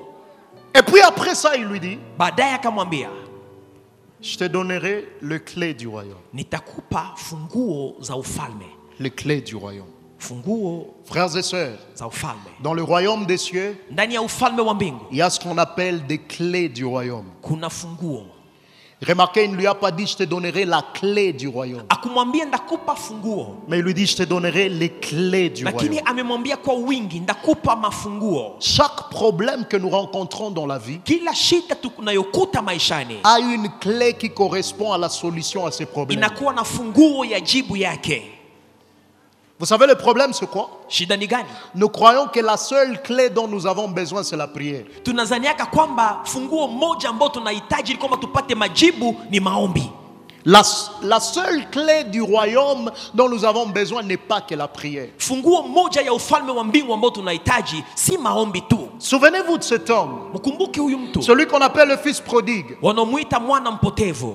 Il est parti loin de son père. Alikwenda mbali na Il se babaye, décide qu'il est sur un mauvais chemin. akajua kwamba iko kwenye njia Il mbaya, prend conscience de l'état dans lequel il était. akachukua zamiri Et puis il yake, s'est dit, akajiambia je me lèverai, nitaamka j'irai vers mon père. ndakwendea kwa baba. La Bible ne nous dit pas qu'il a prié. Biblia ituambie kwamba aliomba, Et s'il a prié, na kama aliomba il n'est pas resté qu'à la prière. akubaki tu kwa ngazi la maombi. Après avoir prié, Kisha kuomba il a pris l'action de se lever et de partir. alisimama na kwenda.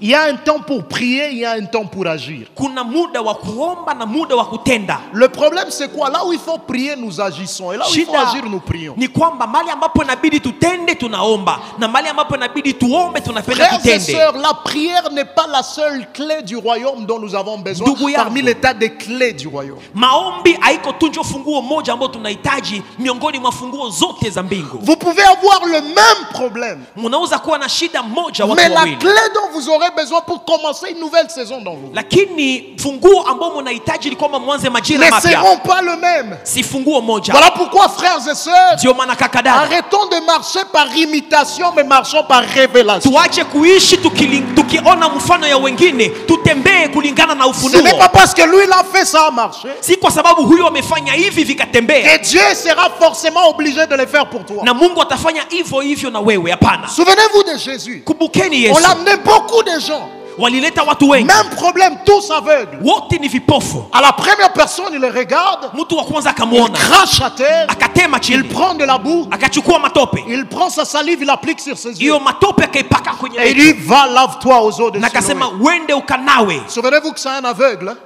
Ni kipofu, Il n'a personne pour le conduire. ana mtu wa Mais on lui demande kumwelekeza. d'aller se laver aux eaux de Siloé. Wanamwambia wende unawe kwenye Comment il kijito. est arrivé là-bas? Alifika huko juu. Lorsque c'est le chemin qui t'envoie, tu connaîtras le chemin. Wakati ni njia njoo na kutuma, utajua njia. Lorsque c'est le chemin qui t'envoie, Wakati njia njoo na tu kutuma, connaîtras le chemin. utajua Mais njia. pour un autre, Kwa il lui mwingine dit ta foi t'a sauvé. akamwambia imani Il yako est guéri. inakupona. Pour un autre, Mwingine il dit va te montrer au akasema sacrificateur. wende ujioneshe kwa Pendant qu'ils sont en makuhani. route, il est lépreux, il est guéri. Wanapokwenda njiani akapona, Tous guéris, wote mais wakapona de différentes manières. kwa namna Il mbalimbali. applique plusieurs clés pour Ana chacun. mafunguo mbalimbali. Frère, je donne un exemple de la Bible. Un exemple biblique afin de nous aider à comprendre. Mfano wengine tusaidie kuelewa. Regardez ces deux personnes. Tizameni hawa watu wawili, Toutes avaient un même problème. wote wana shida moja, Stérilité. Stérilité. wanakuwa awazai. L'une s'appelait Anne, l'autre s'appelait Sarah. Mmoja ni Ana, mwingine ni Sara. Sarah, pour avoir un enfant, qu'est-ce qu'elle a fait? Sara ili kwamba apate mtoto alifanya nini? Qu'est-ce qu'elle a fait? Alifanya nini? Qu'est-ce qu'elle a fait? Quelqu'un pour répondre? Kanisa, pana mtu anaweza kujibu alifanya nini? L'hospitalité. Alitenda Elle mema, donne de la nourriture aux visiteurs. alipatia wageni On lui dit chakula. l'année prochaine, Mwaka ijayo à une période comme celle-ci, kwa muda kama huu tu auras un enfant. wakamwambia utazaa. Anne, Ana pour avoir un enfant. ilikuwa mpate mtoto, Qu'est-ce qu'elle a fait? alifanya nini? Elle a fait quoi? Alifanya nini? Elle a prié. Aliomba. Mais la clé dont elle avait besoin, ce n'était pas la prière. Alihitaji maombi. Ce n'était pas la prière. Hakukuwa na hitaji ya Elle a maombi. d'ailleurs appliqué toutes les formes de prière. Yawezekana aliomba La kwa prière namna à l'état mbalimbali. solide, à l'état liquide, à l'état gazeux. Aliomba kwa namna yote. La prière à l'état solide, Maombi kwa muda c'est mgumu lorsque vous priez avec des paroles. ni wakati unaomba na Mais il est arrivé un maneno. temps, les paroles ne sortaient Na plus. kuna muda La Bible dit c'était maneno les larmes yanakauka. qui sortaient. Machozi kaanza Et toka. Psaume nous dit que Dieu entend même nos larmes. Zaburi inasema Mungu Les akasikia. larmes, ce sont des prières à l'état liquide. Mungu anaona machozi. Mais il est arrivé un temps où même les prières à l'état liquide, Na kuna mara machozi ça ne fonctionnait pas. haitumike. Elle balbutiait. Elle Akaanza balbutiait. ongea pole La pole. prière à l'état gazeux. Maombi kwa Mais hali. malgré ça, l'enfant ne venait toujours pas. Mtoto alikuwa akuje. L'enfant est venu quand? Mtoto alikuja wakati gani? Lorsqu'elle a fait un vœu. Wakati La clé dont elle alipana avait ahadi. besoin, c'était le vœu. Maombi yake ilikuwa ni Si ahadi. elle avait pu faire le vœu depuis longtemps, Mungu hakukuwa na hitaji ya vile vingine. si elle avait fait le vœu depuis longtemps, Kama angelipana ahadi Samuel zamani, serait déjà venu. Samuel angelikujaka zamani. Le problème de la clé Shida ya funguo n'est pas que la clé est mauvaise. si kwamba funguo ni mbaya. La clé est bonne en soi. Funguo ni Mais nzuri lorsque vous l'utilisez à la bonne porte, ukitumikisha kwa mlango la mzuri, clé de là, si vous l'amenez ici, mlango ya hapo ça ne keleta va pas huko. fonctionner. Ce n'est pas que la clé est mauvaise. Si kwamba funguo Mais ni vous mbaya, appliquez la bonne clé à la mauvaise porte. lakini unatumia funguo nzuri kwa mlango mbaya. Et c'est la même chose dans le royaume. Na ni hivyo hivyo katika Dans le ufalme. royaume, il y a des clés du royaume. Ndani ya ufalme wa mbingu pana Tu mafunguo. ne te demandes pas pourquoi tu pries pour ce problème-là, mais ça persiste toujours. Aujiulize kwa nini unaombea shida hiyo Peut-être lakini que tu es en inadumu. train d'appliquer la bonne clé à la mauvaise porte. Yawezekana uko natumia funguo nzuri kwa mlango Quelquefois, mbaya. la clé qu'il faut appliquer, c'est la prière. Kuna mara funguo njema ni maombi. Quelquefois, la clé qu'il faut appliquer, ce n'est pas la prière. Muda mwingine haibidi Juste maombi. une sémence dans la vie de papa. Inabidi Ça upande ndani ya ouvre maisha le ya porte. baba na inafungua milango. Quelquefois, c'est une retraite où tu es en train de manger. Ni kuna mara kwenda katika maombi kujifungia. Jeûne où tu manges, Unafunga na ukila, mais tu dors simplement par terre. lakini unalala tu chini. Ça déclenche des choses. Inaripusha mambo. Alors, qu'est-ce qui nous aide à découvrir la clé dont nous avons besoin? Nini inatusaidia kugundua Parmi les tas de clés du funguo? royaume, Miongoni mwa funguo mbalimbali c'est ce qu'on appelle le discernement. ni hiyo wanayoita kujua kutenganisha mambo. Dis avec moi discernement. Upambanuzi. Le problème de notre discernement, c'est quoi? Shida ya upambanuzi wetu ni gani? On a cru que le discernement ne se limite qu'au discernement des démons. Tumezana kwamba upambanuzi ni kutambua tu hii ni pepo. Ce n'est pas le seul aspect du discernement. Haiko njo picha moja ya hiyo karama.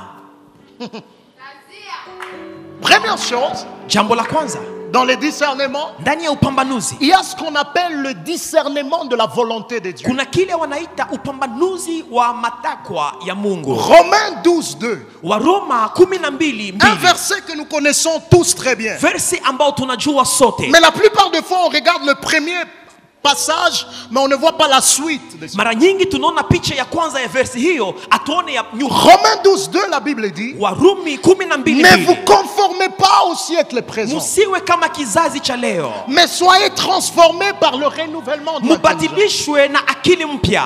Vous verrez au verset premier, Kwa versi ya kwanza il est en train de parler de l'importance d'être un culte agréable à Dieu. wanaongelea jambo la kuwa ibada Avant de takatifu nous kwa parler de Mungu. ne pas nous conformer au siècle présent. Kabla tusifanane kizazi hiki, Écoutez ceci. sikiliza, Chaque culture que vous retrouverez kila mila ambayo utakuta a toujours un culte derrière que vous ne voyez pas. ina ibada nyuma usiyoona. C'est là qu'il leur dit, Hapo ndio pour anasema ne pas vous conformer à la culture du monde, ili kwamba msifanane mila ya je dois dunia, d'abord toucher votre culte. yabidi niguse ibada Soyez yako, un culte agréable à Dieu. uwe ibada Cela takatifu que kwa vous n'allez pas Mungu, vous conformer à la culture du monde. ndipo hautafanana mila ya dunia. Parce que chaque culture que vous Kila rencontrez mila ambayo a un unakuta culte derrière que vous ne ina voyez pas. ibada nyuma usiyojua. Là où vous arriverez, vous rencontrez que la culture, c'est la corruption. Mahali ambapo unakuta kwamba mila ni ukorofi. Derrière cette culture-là, Nyuma ya hiyo rushwa il y a un culte. Les gens adorent l'argent que Dieu. kuna ibada, watu wanaabudu pesa kuliko Alors Mungu. pour changer la culture, il faut changer les cultes. Ili kwamba ubadilishe mila inabidi kubadilisha Et ibada. puis il dit, ne vous conformez pas au siècle présent, Kisha nasema musiwe kama kizazi mais hiki, soyez transformés par le renouvellement de l'intelligence. mubadilishwe na akili mpya. Mais le verset ne se limite pas là. Versa ishi Ça hapo, dit, afin que vous discerniez quelle est la volonté de ili Dieu. kwamba mutofautishe mapenzi ya Mungu ni Un, gani, ce qui est bon. kilicho nzuri, Deux, ce qui est agréable. kilicho vema, Trois, ce qui est parfait. kilicho Bref, takatifu. il existe le discernement de la volonté de Dieu. Kuna kuwa hiyo kupambanua mapenzi ya Mungu. Et la volonté de Dieu a trois dimensions. Mapenzi ya Mungu ina ngazi Le tatu: bon, l'agréable, le parfait. nzuri, njema na kamilifu. Vous savez, plusieurs fois on croit que le problème du discernement de la volonté de Dieu, Mara nyingi tunadhani kwamba upambanuzi c'est un problème entre les bons et les mauvais. ni kujua kutofautisha mazuri na Des mabaya. fois, ce n'est pas un problème entre les bons et les mauvais. Haiko jambo lile, C'est un problème du bon et du parfait. ni jambo la nzuri na kamilifu. Mais ce n'est pas un péché. Si zambi, Est-ce que ce n'est pas parce que ce n'est pas un péché que je dois le faire? si kwa sababu si zambi njo nitaifanya. Parce qu'il y a la volonté parfaite de Dieu. Kuna hiyo wanaita mapenzi kamilifu ya Mungu: Le bon, nzuri, l'agréable, njema le parfait. na kamilifu. Les discernements de la volonté de Dieu. Upambanuzi wa mapenzi ya Mungu. Combien de gens ils ont le temps d'aller en retraite, pas pour que Dieu vous donne le discernement des démons, mais le discernement de la volonté de Dieu. Mara ngapi wengi wanaomba ili kwamba Mungu asiwape uwezo wa kupambanua mapepo, lakini kupambanua mapenzi Afin yake que vous Mungu. quittiez de marcher dans le bon pour le parfait. Kabla utoke ndani ya mambo mazuri na ufikie mambo makamilifu. Deuxième niveau du discernement, Ngazi la pili la upambanuzi, il y a ce qu'on appelle le discernement des signes de temps. kupambanua alama za nyakati. Discernement des signes de temps. Alama za nyakati. Ou discernement de temps. Alama za nyakati. Écrivez Luc 12, 56. Luka 12:52. Luc 12, 56. Luka 12:52. Et Matthieu 16, 3. Mathayo 16:3. Je crois qu'on va lire juste Matthieu parce que ça parle tous la même chose. Tutasoma tu Mathayo. Matthieu 16, 3. Mathayo 16:3. On peut commencer à 2. Tunaanzia kwa 2. Alors, il dit, Jésus leur répondit, Yesu akawajibu, le soir vous dites il fera beau, jioni mnasema itakuwa vema, car le ciel est rouge le matin. sababu mbingu inakuwa Il nyekundu y aura de asubuhi. l'orage aujourd'hui car le ciel est d'un rouge sombre. Kutakuwa mvua sababu mbingu inakuwa nyekundu. Et puis écoutez ce que Jésus dit. Sikia hiyo ambayo Yesu anasema. Vous savez discerner l'aspect du ciel Mnajua kupambanua et vous mbingu ne pouvez discerner les signes des temps. na amuwezi kupambanua alama za nyakati. Il existe ce qu'on appelle dans les discernements des signes de temps. Ndani ya upambanuzi kuna kujua kupambanua nyakati. Où on sait discerner que ça c'est une nouvelle saison pour nous. Unaweza kupambanua kwamba kutambua kwamba hii ni muda mpya. Ce jour-là, David arrive. Hiyo siku Daudi Il anafika. retrouve quelqu'un qui est en train de faire peur à tout le peuple. Anakuta mtu ambaye ako natetemesha taifa nzima. Tous entendent la même chose. Wote wanasubiri kitu Cet homme moja. vient, il dit, s'il y a parmi vous un homme qui vienne vers moi, nous allons nous battre. Wanasema kama kuna mtu miongoni mwenu aje Alors il dit, tupigane. tous ils ont reculé. Wote wakarudi nyuma. Tous ont entendu la même chose. Wote walichunga kitu walisikia kitu Mais moja. David regarde, Daudi il akaona. dit, qui est cet incirconcis Akasema huyo qui kafiri ni insulte nani? le peuple de Dieu? Anaitukana taifa la Mungu. Qui est cet incirconcis? Huyu kafiri ni nani? Les autres voyaient un géant, Wengine waliona alors que jitu. David voit un incirconcis. Daudi anaona David mkafiri. est le seul qui a utilisé un langage que personne n'a pu utiliser. Daudi ni mtu pekee aliyetumia maneno ambayo wengine wote hawakutumia. Vous savez, le problème de David et ses autres ici, c'était à quel niveau? Shida ya Daudi na wale wengine ilikuwa kwa Tous gani? voyaient Goliath d'en bas. Wote waliona Goliati wakiwa chini. D'en bas, c'était un géant. Wanaona kwamba ni jitu. Mais David, à cause de sa connaissance de Dieu, il voyait Goliath d'en haut. Daudi kwa ajili ya kumjua Mungu alikuwa juu na akaona Goliati Qui chini. est cet incirconcis? Huyu mtu asiyetairiwa ni Et puis nani? écoutez, il dit, qu'est-ce qu'on va donner à celui qui va tuer cet homme? Kisha kauliza nini watapatia mtu ambaye atamuua? Comment toi tu vois quelqu'un à qui on va donner des choses Namna gani unaona mtu dans tout ça? Alors que les autres, ils ont peur, ils sont en train de reculer. wengine wanaogopa wako narudi nyuma? Les discernements de temps. Kujua kutofautisha nyakati. Regardez toutes ces personnes, ils ont rencontré des lions sur leur chemin. Wale watu wote waliokutana masimba njiani. Daniel, Danieli, David Daudi et Samson. Samsoni. Lorsque Samson a rencontré le lion, qu'est-ce qu'il a fait? Samsoni alipokutana na simba Il alifanya a nini? déchiré. Alichana. Et il a même eu le miel dans le lion. Na akapata tasali ndani Lorsque ndani ya David simba. rencontre le lion, qu'est-ce qu'il fait? Daudi alipoikuta Il les déchire. alichana. Lorsque Daniel rencontre le lion, qu'est-ce qu'il fait? Danieli alipokuta simba alifanya nini? Il ne fait rien. Akufanya kitu. Il s'est calmé. Akatulia. Parce que Dieu va se charger de fermer leur Maana gueule. Mungu mwenyewe atafunga kinywa chake. Le discernement de temps, Kujua est-ce kutofautisha qui te permet de nyakati. savoir ce lion ici je le tue, ce lion ici je ne le tue pas parce que Dieu va fermer la gueule. Itakusaidia kujua hii simba ndayua, hii nyingine ndatulia. Parce que c'est très dangereux d'être Daniel, tu commences à détruire, à déchirer le lion dans la fosse. Ni hatari wakati wewe ni Danieli katika tanuru uanze kupigana na simba. Les lions vont te manger. Simba zitakukula. Ou tu es David, Kama wewe ni tu te dis Daudi, Dieu va fermer les gueules de ce lion ici. unajiambia Mungu mwenyewe atafunga kinywa ya simba. Mais qu'est-ce qui t'aide à savoir ça c'est une opportunité à saisir, ça ce n'est pas à saisir parce que Nini Dieu va s'en- inakusaidia kujua kwamba hii ni fursa ya kushika na hii si fursa ya kukamata? Le discernement de temps. Kujua kutofautisha, kupambanua nyakati. Nous allons continuer avec le discernement demain. Tutaendelea kesho na mambo haya. Que Dieu nous bénisse pour Bwana tubariki. Est-ce qu'on peut se tenir debout pour la prière? Tunaweza simama. J'aimerais que nous fassions une prière ce soir Tutaomba magharibi ya leo. et nous allons dire à Dieu de nous transformer.